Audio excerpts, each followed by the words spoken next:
देखिए, किसी भी एग्ज़ाम के लिए सबसे इम्पोर्टेंट जो होता है, होते हैं इसके प्रीवियस ईयर क्वेश्चन पेपर, क्योंकि वहाँ से ही क्वेश्चन का आइडिया लगता है कि क्वेश्चन कहाँ से पूछे जा रहे हैं, किस लेवल के पूछे जा रहे हैं और कैसे क्वेश्चन पूछे जा सकते हैं। तो आप कोई भी एग्ज़ाम तैयारी कर रहे हैं, सबसे पहले इम्पोर्टेंट चीज़ क्या है? पीवाईक्यूज़ को देखना। आज की वीडियो में हम लोग क्या करने वाले हैं, जो 31 अगस्त 2024 को एग्ज़ाम हुआ था, जो सेकंड शिफ्ट में एग्ज़ाम हुआ था, उसके जो बेसिक जीके क्वेश्चन्स हैं, राइट? जो जीके के क्वेश्चन्स हैं, उनको हम लोग डिस्कस करेंगे। क्वेश्चन डिस्कस करेंगे, चेक करेंगे बाकी 3 ऑप्शन गलत क्यों हैं, क्योंकि 4 ऑप्शन आते हैं, 1 सही होता है, 3 गलत होते हैं, तो बाकी 3 ऑप्शन भी चेक करेंगे, तीनों ऑप्शन गलत क्यों हैं। और उसके साथ-साथ ये भी कोशिश करेंगे कि इनसे मिलते-जुलते और क्या क्वेश्चन पूछे जा सकते हैं, ठीक है?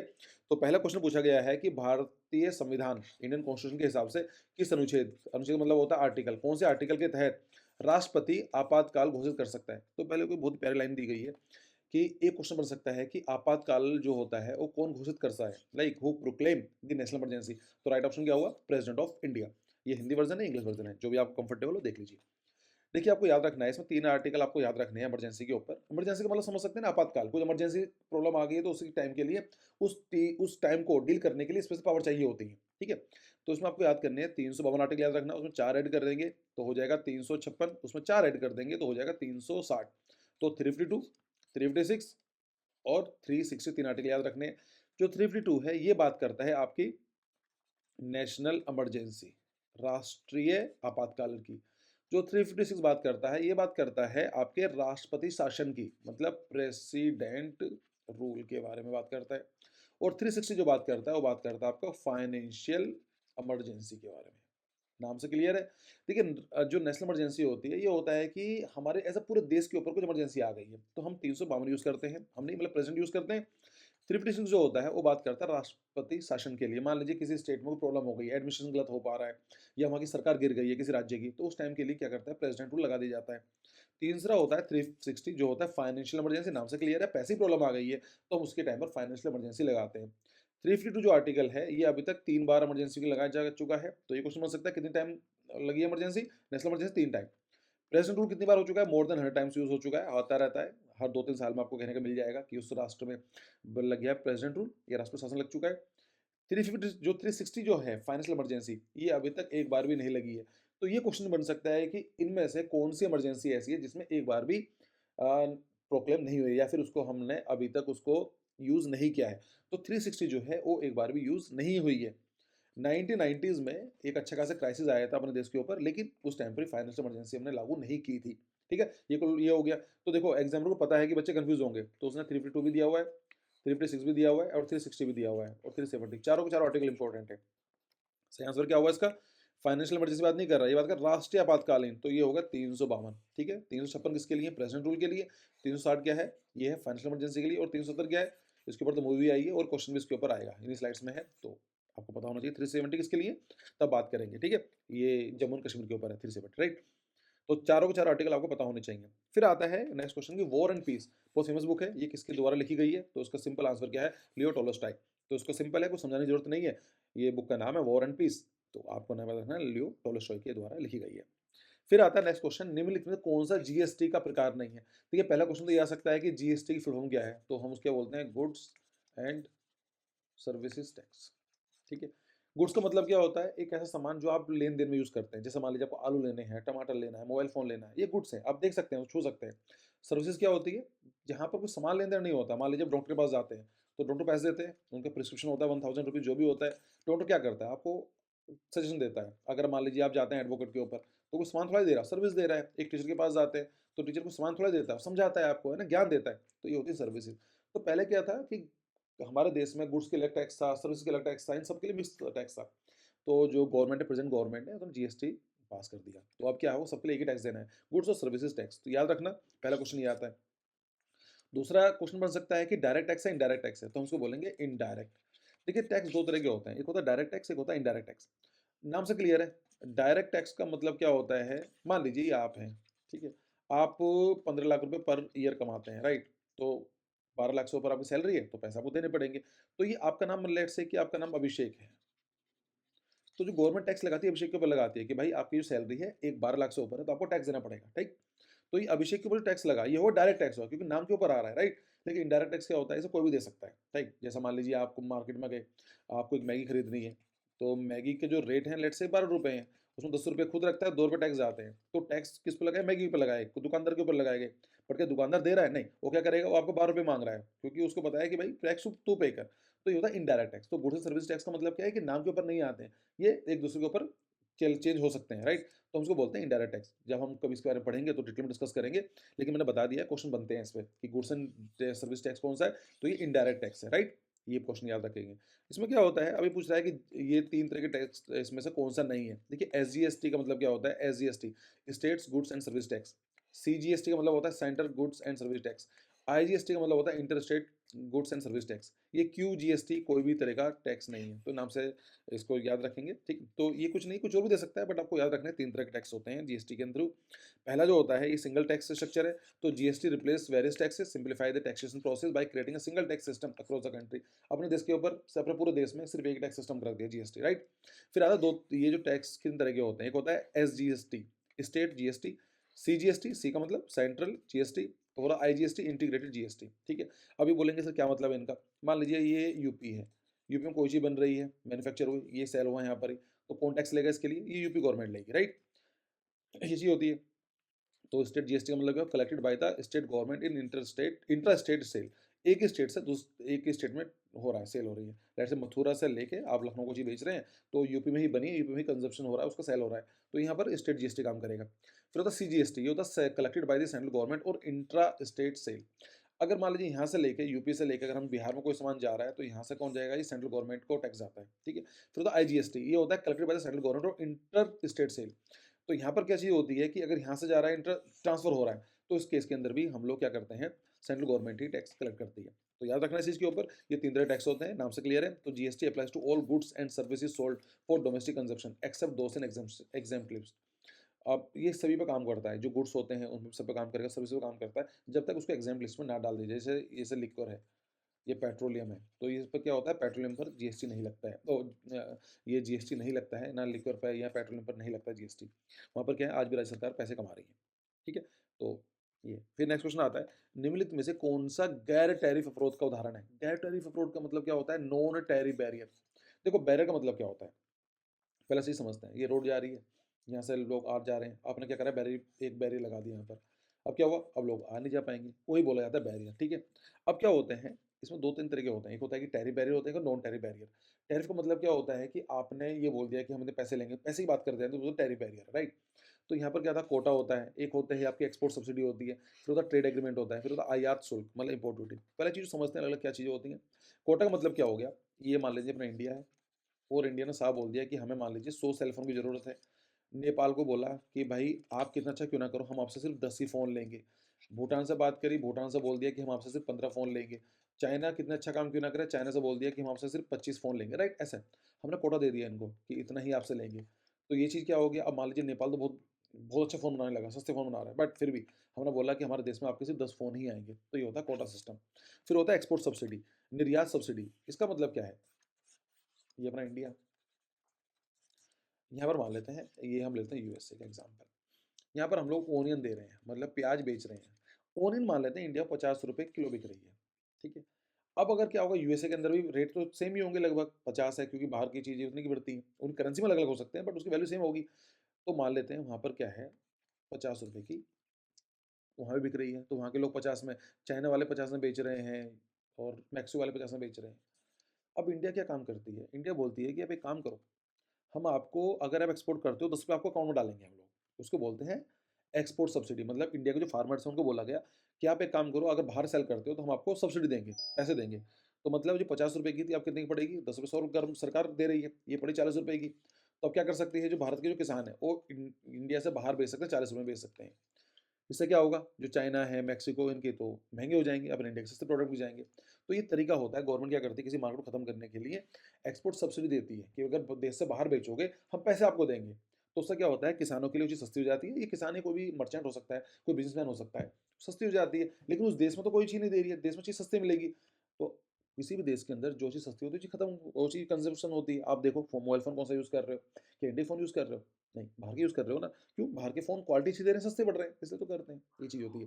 तो ये बहुत बार बोली जाती है कि जो सब्सिडी वगैरह चाइना के द्वारा दी जाती है, तो चाइना ऐसे किसी और कंट्री को कम वो करती है। फिर होता है व्यापार अनुबंधन, मतलब क्या होता है? एग्रीमेंट हो गया। एग्रीमेंट का मतलब क्या होता है? लेट्स से कि इंडिया और यूके में भी ट्रेड डील हुई है। ये बोला गया है कि आप एक काम करो, ना तो आप टैक्स लगाओगे, ना हम टैक्स लगाएँगे कोई सामान पे। इससे क्या होता है, दोनों देश के अंदर अच्छा एक व्यवस्था फैलती है। मान लेते हैं इंडिया बोलता है कि हमारे यहाँ पर इंडिया ऐसा एग्ज़ाम्पल ले लेते हैं, इंडिया के अंदर ही बोला जाता है कि मान लीजिए अगर कोई मोबाइल फ़ोन बेच रहा है, तो हम उस पर 10% टैक्स लगाएँगे, ठीक है। एक मोबाइल फ़ोन लेट्स से कि ₹10,000 का है, चाइना भी 10,000 का बना रहा है, तो चाइना का फ़ोन भी ₹10,000 का है। उस पे टैक्स लगा रहा है इंडियन 10%। इसका मतलब क्या हुआ, यूके का जो फ़ोन है वो आते-आते कितने का हो जाएगा? 11,000 का हो जाएगा भाई, साफ-सी वाली बात है। चाइना का फ़ोन भी कितने का है? वो 11,000 का हो जाएगा। इंडिया ने साफ बोला है कि भई हम तो 10% टैक्स लगाएँगे। लेकिन अब क्या होता है, इंडिया और यूके के बीच में डील हो जाती है। वो बोलते हैं कि हम टैक्स नहीं लगाएँगे आपस में या कम लगाएँगे। तो मान लें टैक्स नहीं लगाएँगे, तो क्या मतलब क्या हुआ? अब यूके का जो फ़ोन होगा यूके का, वो फ़ोन कितने का बिकेगा इंडिया में? 10,000 का बिकेगा। चाइना का फ़ोन 11,000 का बिकेगा। हम कौन सा चूज़ करेंगे? 10,000 का करेंगे। तो ये सब चीज़ें होती हैं, इसलिए एग्रीमेंट किए जाते हैं दूसरे देश के साथ ही। फिर होता है आयात शुल्क, मतलब इम्पोर्ट ड्यूटी। इम्पोर्ट ड्यूटी का मतलब सिंपल है कि जो इम्पोर्ट कराते हैं ड्यूटी लगाते हैं, जैसे 10% लगाई हुई है, तो ये चीज़ आती है। तो यहाँ पर उनको पढ़ लीजिए। अच्छा मैंने डाला नहीं है इसमें। तो यहाँ पर आता है कि निम्न कौन-सा गैर टैरिफ अवरोध का उदाहरण है? तो जो गैर टैरिफ जो अवरोध का जो उदाहरण होगा उसको बोलेंगे कोटा, क्योंकि इसके अंदर में डिसाइड कर दिया गया है, राइट? कि इसका सही आंसर क्या हुआ? कोटा हो गया, कि आपके यहाँ से हम इतने पैसे का सामान इम्पोर्ट करेंगे या फिर इतना ही सामान हम आप बेच सकते हो। नेक्स्ट क्वेश्चन आता है, निम्नलिखित में कौन-सा भारत का कि केंद्र सरकार द्वारा नहीं लगाया जाता?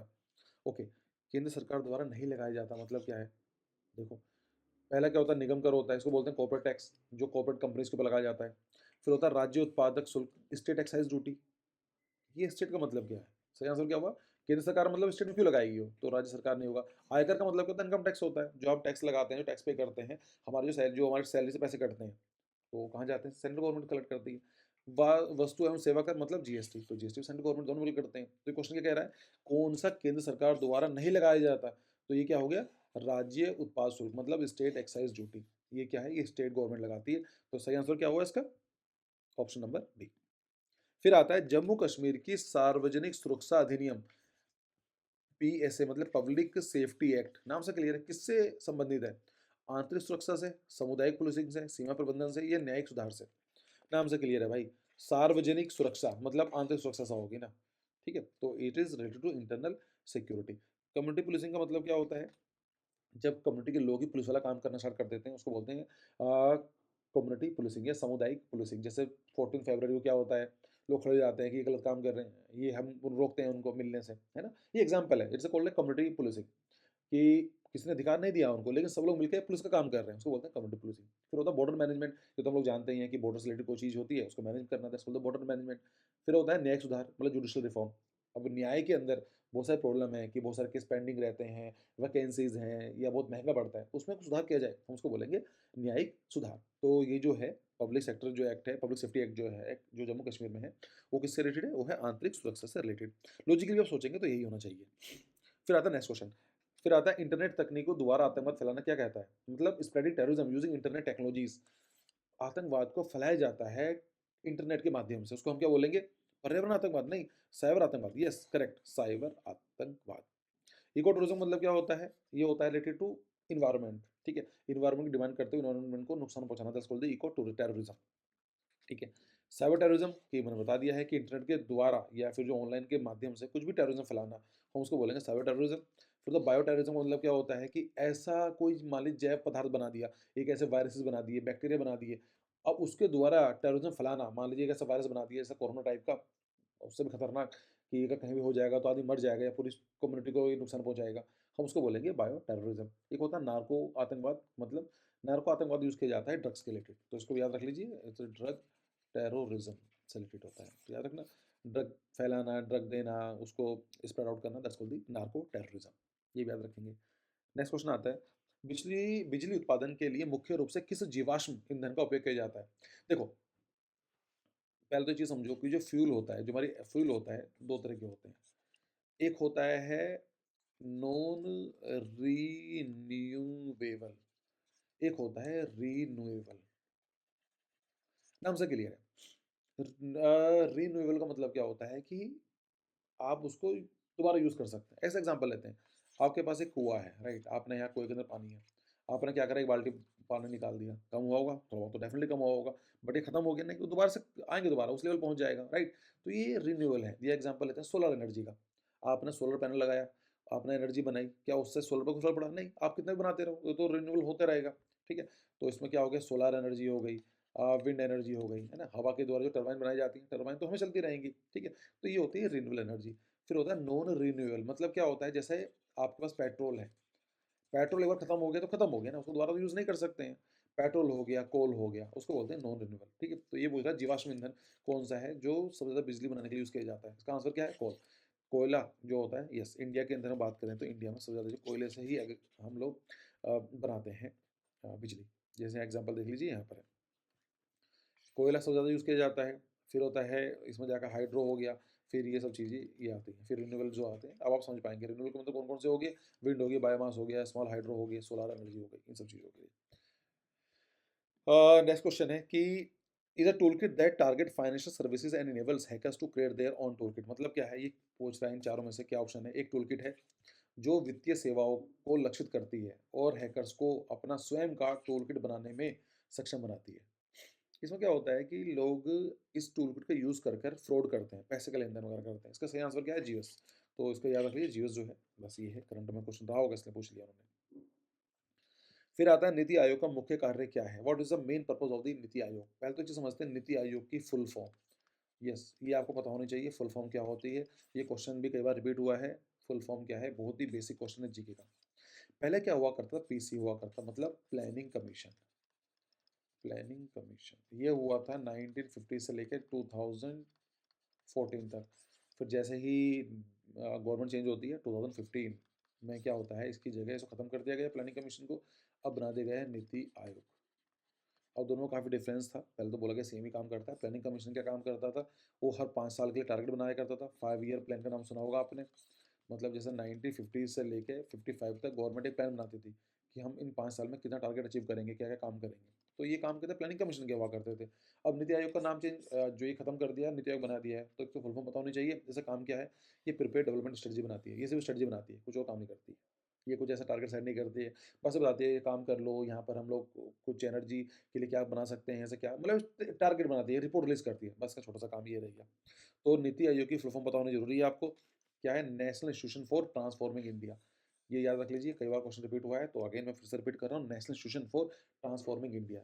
National institution for transforming India, याद रखेंगे। और जो आपको याद रखना है, इनको चेयरमैन होंगे नीति आयोग के। कभी आपसे पूछ ले कि हु इज़ द चेयरमैन? तो चेयरमैन जो भी होंगे, वो कौन होंगे? जो प्राइम मिनिस्टर ऑफ कंट्री का। अभी प्राइम मिनिस्टर कौन है? नरेंद्र मोदी जी हैं, तो ये हो गए आपके चेयरमैन। क्वेश्चन बनता है वॉइस चेयरमैन के ऊपर, तो याद रखना सुमन बेरी जी जो हैं, ये हैं आपके वॉइस चेयरमैन। तो चेयरमैन, वाइस चेयरमैन दोनों का नाम पता होना चाहिए। चेयरमैन तो सिंपल है कि जो भी देश का प्रधानमंत्री होगा, वही चेयरमैन रहेगा। वाइस चेयरमैन चेंज होते रहते हैं, तो अभी के लिए कौन है? सुमन बहरी। फिर आता है नेक्स्ट क्वेश्चन। दक्षिण पूर्व एशियाई राष्ट्रों का संगठन आसियान बोलते हैं, association for south east Asian nation. तो देखो, ये एक तो फुल फॉर्म ये आ सकती है कि आसियान की फुल फॉर्म क्या है? फुल फॉर्म, इसका मतलब क्या है? एसोसिएशन, देखो, A for association of south, S for south, east for ये हो गया Asian, Asian, N for nation. तो आसियान की फुल फॉर्म पता की जा सकती है आपसे कि भाई फुल फॉर्म बताओ, रट्टा मार लो इसको। Association of south east Asian nation. तो जो साउथ ईस्ट एशियंस हैं, मतलब ये अपना इंडिया हो गया, इधर ये नेपाल, भूटान, बांग्लादेश, पाकिस्तान, जो ये वाला पार्ट है यहाँ पर, इनको दिखाऊंगा अभी। इनका एक ग्रुप बना हुआ है, ठीक है? इन ग्रुप के अंदर आपस में क्या करते हैं, वो डील करते हैं, ट्रेड डील करते हैं। इसमें टैक्स बहुत कम लेते हैं, ना ही या टैक्स वगैरह नहीं लेते हैं आपस में एक दूसरे के साथ ही। तो उसको इसको बोलते हैं, एक ग्रुप है इनका, association of south east Asian nation. जैसे इंडिया, पाकिस्तान, ये भूटान, नेपाल का एक ग्रुप हुआ करता था, सार्क। सार्क, ये इसको ज़्यादा यूज़ में नहीं करते हैं, क्योंकि आतंकवाद के चक्कर में हमारी जो गवर्नमेंट है, गवर्नमेंट ने मना कर दिया कि हम पाकिस्तान से कोई भी डील नहीं करेंगे। अब सार्क की जगह यूज़ किया जाता है बिमस्टेक, BIMSTEC, ठीक है? इसको मैं आगे डिस्कस करूँगा, लेकिन अभी के लिए याद रख लीजिए। तो ऐसे ग्रुप बनाए जाते हैं, आसियान हो गया, बिमस्टेक हो गया, सार्क हो गया, ठीक है? तो आसियान के ये किस काम के लिए हैं? To regulate international trade. नहीं, इंटरनेशनल ट्रेड का क्या मतलब? आपस में 10-12 कंट्रीज़ हैं, 10 कंट्रीज़ हैं, आपस में डील करती हैं। Economic development, social progress and cultural development, ये ऐसे काम करती हैं। कि आपस में क्या काम करेंगे, आर्थिक विकास की बात करेंगे कि भाई आपका भी भला हो, हमारा भला हो, सामाजिक प्रगति के बारे में बात करती हैं और सांस्कृतिक विकास की बात करती हैं, ठीक है? ये है। तो इसमें कौन-कौन सी कंट्रीज़ है देख लीजिए। टोटल कितनी कंट्रीज़ हैं? 10 कंट्रीज़ हैं। तो ये भी क्वेश्चन बन जाता है कि कैसे याद रखोगे? Brunei, Cambodia, Indonesia, Laos, Malaysia, Myanmar, Philippines, Singapore, Thailand, Vietnam, इन 10 कंट्रीज़ का नाम याद रख लीजिए। और ये सब मैंने बताया था ना, साउथ ईस्ट एशियन नेशंस है, ये सब आपको पता होना चाहिए। देखो ये तो अपना इंडिया ही है, यहाँ पर नॉर्थ ईस्ट हो गया इंडिया का, तो ये म्यांमार है, फिर यहाँ पर लाओस है, थाईलैंड है, कंबोडिया है, ठीक है? और इधर ये मलेशिया हो गया, सिंगापुर है, इंडोनेशिया, ब्रुनेई है, फिलीपींस है, वियतनाम है। तो ये कंट्रीज़ को मिला के आसियान ग्रुप बनता है, ये इंपॉर्टेंट है, याद रखेंगे आप। अ, अच्छा, ये क्वेश्चन बन सकता है कि इंडिया आसियान का मेंबर है? नहीं, नहीं है ना, इसमें 10 कंट्री में से इंडिया का नाम कहाँ है? इंडिया नहीं है, उसको बुला लेते हैं, वो वाली बात अलग है, बट मेंबर नहीं है, ठीक है? फिर आता है नेक्स्ट क्वेश्चन, कौन सा भारतीय राष्ट्रीय नृत्य मोहिनीअट्टम के लिए प्रसिद्ध है? मतलब देखिए इंडिया में क्या है, क्लासिकल डांसेस होते हैं, क्लासिकल डांसेस हैं, याद रखेंगे। टोटल कितने हैं? पहले तो ये चीज़ याद रख लो, टोटल कितने हैं? 8 डांसेस हैं, अभी दिखाऊंगा अभी मैं इन सबको। तो भारत में कितने क्लासिकल डांस है? जो है ना शास्त्रीय नृत्य, हिंदी में बात करेंगे तो हो गए आपके शास्त्रीय नृत्य, टोटल कितने हो गए? 8 है टोटल, राइट? तो ये पूछा गया है मोहिनीअट्टम उसमें से एक है, तो मोहिनीअट्टम कौन से राज्य से रिलेटेड है? यहाँ पर देख लेते हैं कौन कौन से, पहले तो ये चीज़ देख कर लेते हैं। भरतनाट्यम है, नाम सुना होगा भरतनाट्यम, जो कि तमिलनाडु से है। कथकली, ये केरला से है। कथक जो है, याद रखना, सुनो, बच्चे कंफ्यूज क्या होते हैं भाई, कथकली ये तो हो गया केरला से, एक हो गया कथक से। आपकी कौन जो है कांस्टेबल का एग्जाम है, तो ये कथक जो आपको याद रखेंगे, तो कथक क्या हो, यूपी से हो गया, ठीक है? ठीक है, उत्तर प्रदेश से है, तो कथक, अगर कथकली पूछा जाए तो केरला, और कथक पूछा जाए तो यूपी। फिर आता कच्चीपुड़ी, कच्चीपुड़ी क्या आंध्र प्रदेश से है। उड़ीसा क्या है, ओडिसी, तो उड़ीसा से नाम से क्लियर है, ओडिसी तो उड़ीसा से होगा। मोहिनीअट्टम जो है वो है आपका केरला से, मोहिनीअट्टम जो हो गया वो केरला से हो गया, कथक हो गया उत्तर प्रदेश से, सतरिया जो है आसाम से, और मणिपुरी जो है मणिपुर से। देखो इसमें से ज़्यादा मुश्किल कौन कौन से हैं, एक तो याद रखो, इसको मैं कलर चेंज कर लेता हूँ, ये ले लेते हैं। देखो ये वाला जो है ओडिसी, तो याद रखेंगे उड़ीसा से है, ठीक है? मणिपुरी, ये भी याद रखेंगे मणिपुरी से है। फिर हम बात करते हैं कथक, ये जो है कथक यूपी से है, और कथकली केरला से है। तो सिंपल है, भरतनाट्यम तमिलनाडु से है, मोहिनीअट्टम केरला से है, और कुचिपुड़ी आंध्र से है, सतरिया जो है असम से है। ये आपको याद रखने। एक फैक्टर बताता हूँ आपको मैं, देखिए हर स्टेट का अलग अलग है, ठीक है? यहाँ पर देखेंगे, बट जो केरला है, केरला के दो हैं, तो ये भी याद रखेंगे कि मोहिनीअट्टम और कथकली, ये दोनों ही केरला से रिलेटेड है। अगर बाई चांस कोई क्वेश्चन पूछ ले ऐसा कौन सा शास्त्रीय नृत्य है जो दो स्टेट, जो एक स्टेट में दो है में है, मतलब दो ऐसे कौन से नृत्य हैं जो एक स्टेट से बिलोंग करते हैं, तो आप उसका नाम रखेंगे केरला। केरला केरला एक स्टेट है जहाँ पर दो क्लासिकल डांसेस देखने को मिलते हैं, ठीक है? तो उत्तर प्रदेश का कथक हो गया, ये सब चीज़ याद रख लीजिए, इनको नोट्स बना लीजिए, इनमें से क्वेश्चन पूछे जाते हैं और पूछे जाएंगे। फिर आता है निम्नलिखित में से कौन सा मेलानोवा, ठीक है? मेलानोवा जो त्वचा कैंसर होता है का कारण है। देखो एलर्जी होगी, ओजोन ऑक्सीडेशन हो गया, प्रदूषण हो गया, अल्प वर्षा, ये अम्ल है, ये गलत है, अम्ल वर्षा, एसिडिक रेनफॉल। मतलब एसिड का मतलब क्या होता है, जो तेजाब होता है उसकी जो रेनफॉल होती है, बारिश होती है, उसमें तेजाब के कण पाए जाए, दस बोल दी एसिडिक। मतलब जो एसिडिक 0 to 7 हमने सुना होगा आपने, ये पीएच का नाम सुना होगा, पावर ऑफ हाइड्रोजन बोलते हैं। तो अगर 0 to 7 होती है उसको बोलते हैं एसिडिक होती है, ये अम्लीय होती है। और 7 से लेकर 14 जो होती है उसको बोलते हैं बेसिक। तो जो वाटर होता है 7 होना चाहिए, लेकिन मान लीजिए उसमें 6 हो गया, 5 हो गया, और जो हम रेनफॉल के थ्रू 5 और 6 ऐसा कुछ आते हैं, 6.5 भी हो सकता है, 7 से कम ही है ना, तो इसमें बोलेंगे एसिडिक रेनफॉल। तो ये पूछा गया है कि मेलानोवा जो त्वचा कैंसर होती है क्यों होती है? ये एलर्जी की वजह से होती है, या ओजोन डिप्लीशन की वजह से होती है, पोल्यूशन की वजह से होती है? इसका सही आंसर क्या हुआ? ओजोन डिप्लीशन, मतलब ओजोन का अवशोषण। हमारी जो अर्थ है, अर्थ के ऊपर क्या है, ओजोन की एक लेयर है, यहाँ पर ओजोन की एक लेयर है, और ओजोन की जो लेयर है, ये क्या काम करती है, ओजोन जो लेयर होती है, ओजोन का मतलब होता है O3, तो ये अल्ट्रा वायलेट जो रेज होती है उनको ब्लॉक करती है। मतलब जो सन है, सन से जो किरणें आती हैं उसमें हमारे यूवी की रेज भी आती हैं, ठीक है? जो हमारे त्वचा के लिए गलत होती हैं, कैंसर पैदा कर सकती हैं।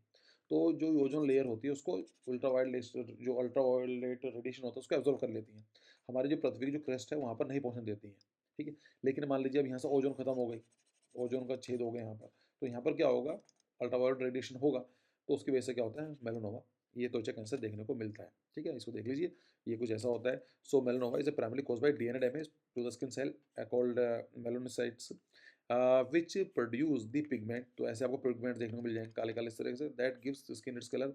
When this DNA is damage the call begins to grow and divide uncontrollable eventually forming a cancerous tumour. धीमे धीमे क्या होता है, ये फिर जो सेल्स होती हैं कंट्रोल नहीं कर पाती हैं आपस में और एक कैंसर तक बिहेव करती हैं।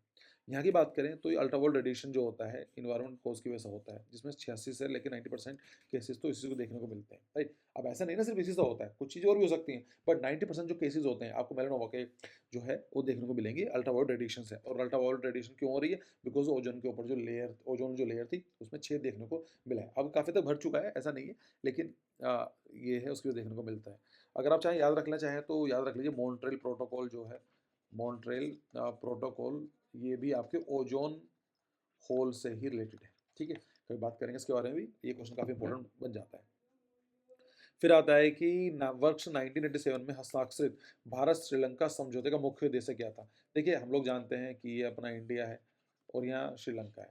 इनके बीच में 1987 में, ये तो ईयर याद रख लीजिए, 1987 में एक आपस में समझौता हुआ था, ठीक है। उसको बोला जाता है Indo Sri Lanka land accord. Indo Sri Lanka accord sign किया गया था। इसका मेन उद्देश्य क्या था? इसका क्या था? टूरिज्म का नहीं, टू डेवलप न्यूक्लियर एनर्जी नहीं, to stabilise economic cooperation no, to resolve the civil conflict in Sri Lanka and ensure right of Tamil minorities. देखिए होता क्या है, जो श्रीलंका में है ये देश अलग है, लेकिन यहाँ के जो तमिल जो हैं, राइट, तमिलनाडु के लोग हैं, तमिल जो बोलते हैं, कोई बहुत सारे लोग यहाँ पे देखने को मिलते हैं आपको ऊपर की तरफ, मतलब श्रीलंका के नॉर्दर्न पार्ट में हमें तमिल देखने को मिलते हैं। वहाँ पर क्या हुआ था कि उनके ऊपर अत्याचार किए जा रहे थे। अब जैसे मान लीजिए अपने देश जैसे हिंदू हैं, हिंदू के अगर किसी और देश में अत्याचार होगा तो हमें बुरा लगेगा ना। जैसे बांग्लादेश है, अब बांग्लादेश के अंदर अगर हिंदू पर अत्याचार होता है तो हम लोग प्रॉब्लम, हमें बुरे लगता है। तो ऐसे ही चीज़ चल रही थी। तो 1987 में इंडिया ने बोला कि भाई इनको आप, इनके जो तमिल की जो माइनॉरिटीज़ हैं, वो तमिल जो माइनॉरिटी में आते हैं, अल्पसंख्यक में आते हैं, उनके राइट्स को इंश्योर करोगे, और श्रीलंका के अंदर जो लड़ाई चली उसको खत्म करने की बात की गई थी। तो इसको देख लीजिए। यहाँ पर क्या है, the Indo Sri Lanka accord was landmark treaty sign in 1987 Colombo between India prime minister, मतलब राजीव गांधी जी है, and Sri Lankan president J R Jayewardene. तो ये जे आर जयवर्धन उस टाइम के प्रेसिडेंट थे, इनके बीच में ट्रीटी साइन की गई थी। The agreement sought to end to escalating Sri Lanka civil war by addressing the grievances of the Tamil minorities through political development while preserving the Sri Lanka territory integrity. ये बोला गया भाई जो तमिल की जो तमिल माइनॉरिटीज हैं उनका ध्यान रखेंगे, ठीक है। फिर आता है नेक्स्ट क्वेश्चन। क्वेश्चन है कि जब विमुद्रीकरण होता है, मतलब डिमोनेटाइजेशन बोलते हैं, विमुद्रीकरण होता है तो मुद्रा, मतलब जो करेंसी होती है, अपना क्या खो देती है? मूल्य, मूल मूल्य खो देती है, सिक्का मूल्य खो देती है, मुद्रा मूल्य खो देती है, अंकित मूल्य खो देती है, और किसी भी प्रकार के लेन देन के लिए कानूनी धन के रूप में उपयोग की जाने वाली स्थिति में नहीं रह पाती। आप लोग जानते हैं डिमोनेटाइजेशन किया गया था मोदी जी के द्वारा, तो उसमें क्या हुआ था? तो हमारे जो 500 के 1000 के नोट बंद कर दिए गए थे, तो उसमें क्या हुआ था? देखो ये होता है मूल्य होता है, मतलब उसको बोलते हैं इंटरेस्टिंग वैल्यू। इंटरेस्टिंग, फिर एक होता है कॉइन वैल्यू, एक होता है मुद्रा वैल्यू, एक होता है अंकित वैल्यू।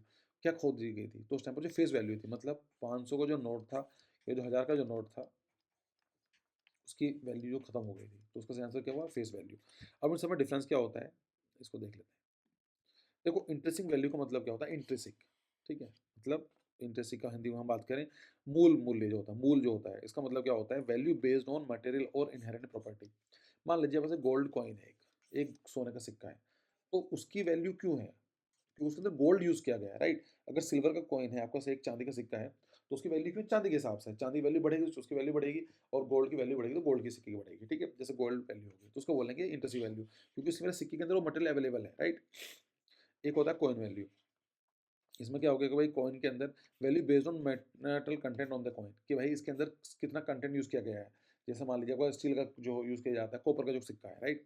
एक होता है monetary value, value in terms of money और purchasing power in the economy, ठीक है।